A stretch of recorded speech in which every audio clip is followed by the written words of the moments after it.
Welcome students, welcome to Manabadi videos. JEE Mains 28th and 29th BTech BTech సంబంధించిన and 30th January 2025 BArch B planning సంబంధించిన admit cards అయితే release అయ్యాయి. Availability అయితే ఇమీడియట్గా ఉంది. మీ లాగిన్స్తో మీ application ID, date of birth రెండు ఇచ్చి లోపల లాగిన్ అయిన తర్వాత మీకు అక్కడ ఇదైతే కనబడుతుంది, మీ అడ్మిట్ కార్డ్ అయితే కనబడుతుంది. ఇన్ కేస్ మీరు మీ పాస్వర్డ్తో లాగిన్ అయినప్పుడు మీకు కానీ ఇలాంటి మెసేజ్ కానీ కనబడిందంటే invalid application, no or password అని చెప్పేసి వెంటనే మీ పాస్వర్డ్ని అయితే చేంజ్ చేయండి. సో స్క్రీన్ మీరు అప్లికేషన్ నెంబర్, పాస్వర్డ్, క్యాప్చా ఇవన్నీ ఇచ్చిన తర్వాత స్క్రీన్ ఈ రకంగా వస్తుంది. సో ఇక్కడ డీటెయిల్స్ ఉంటుంది. సో ఈ కార్నర్లో మీకు ఫర్గాట్ పాస్వర్డ్ అని ఉంటుంది. సో ఈ మెసేజ్ వచ్చినప్పుడు ఈ ఫర్గాట్ పాస్వర్డ్ పైన అయితే ఒకసారి క్లిక్ చేయండి. ఫర్గాట్ పాస్వర్డ్ పైన క్లిక్ చేస్తే మీకు 3 ఆప్షన్స్ వస్తాయి. ఒకటి వచ్చి మీ సెక్యూరిటీ క్వశ్చన్, నెక్స్ట్ వచ్చేసి మొబైల్ ద్వారా లాగిన్, ఇంకోటి ఈమెయిల్ ద్వారా లాగిన్. ఈ మూడిట్లో మీకు ఏది యాక్సెసిబిలిటీ ఉంటే దాన్ని ట్రై చేయండి.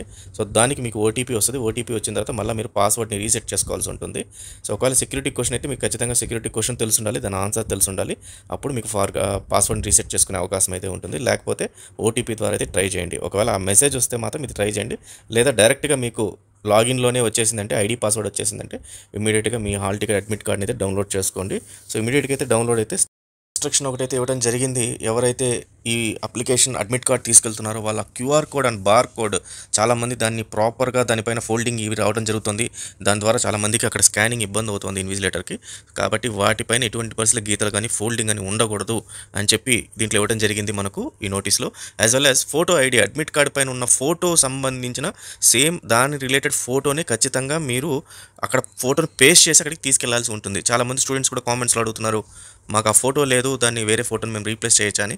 దీని గురించి క్లియర్గా స్పెసిఫై చేసింది జేఈ. ఏంటంటే ఫోటో ఐడి యాజ్ ఇట్ ఈస్గా ఫోటో ఉండాలి.